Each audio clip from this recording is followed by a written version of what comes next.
Ici, je me trouve au sud Kivu, devant la frontière de Kavimvira. Elle sépare le sud Kivu, donc la RDC, et le Burundi dont on voit le drapeau derrière moi.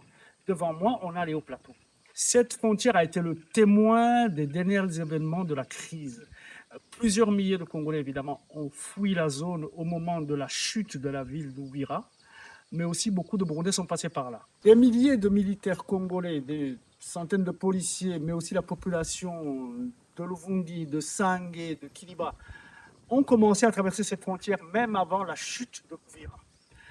Au moment de la chute d'Uvira, certains Burundais ont voulu être rapatriés et ils l'ont été par la FCM23 qui a négocié avec les partenaires burundais pour que les gens puissent passer. Aujourd'hui, le problème, c'est que la frontière que vous voyez derrière moi est fermée.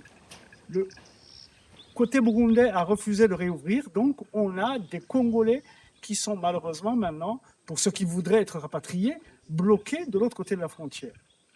Plusieurs armes ont été retrouvées sur cette route, puisque beaucoup de militaires ont abandonné des centaines d'armes et de munitions sur cette route qui mène vers le Burundi au moment où il y avait chute, de Luvungi, de Sange, de Kiliba ou de Rubalika, plus loin vers Kamanyola.